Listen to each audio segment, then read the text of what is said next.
नमस्कार दोस्तों, हिंदू धर्म में आप लोगों का बहुत बहुत स्वागत है। आज हम आप लोगों को आषाढ़ संकष्टी गणेश चतुर्थी व्रत कथा सुनाएंगे।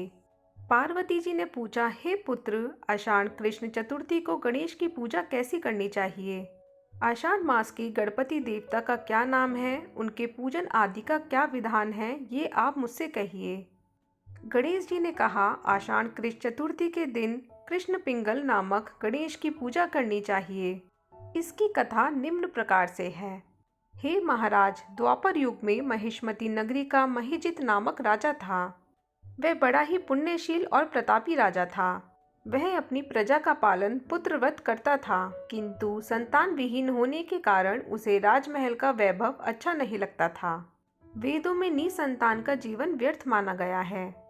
यदि संतान विहीन व्यक्ति अपने पितरों को जल दान देता है तो उसके पितृगण उस जल को गर्म जल के रूप में ग्रहण करते हैं। इसी ऊहापोह में राजा का बहुत समय व्यतीत हो गया। उन्होंने पुत्र प्राप्ति के लिए बहुत से दान यज्ञ आदि कार्य किए, फिर भी राजा को पुत्र उत्पत्ति ना हुई।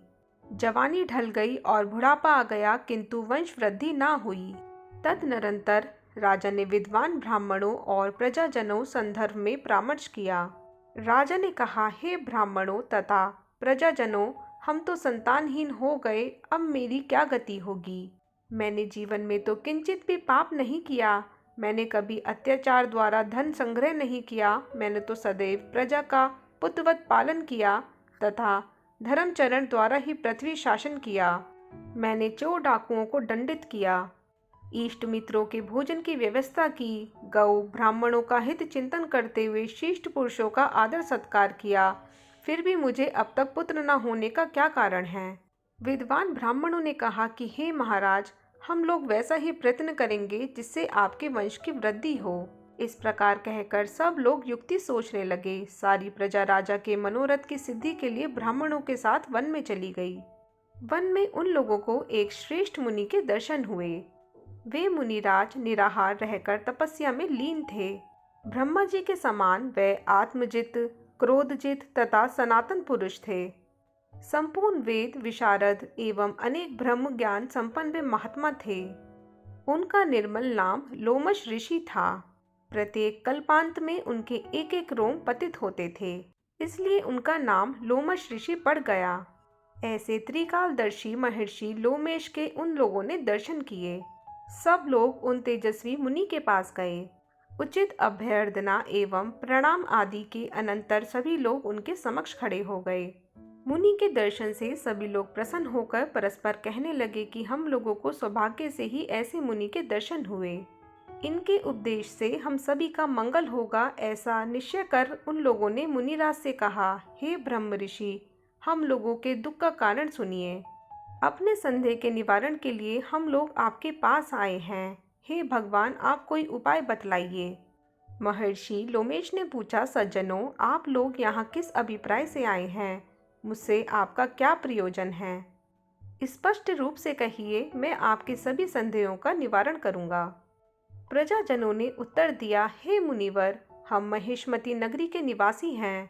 हमारे राजा का नाम महिजित है। वह राजा ब्राह्मणों का रक्षक, धर्मात्मा, दानवीर, शूरवीर एवं मधुरभाषी है।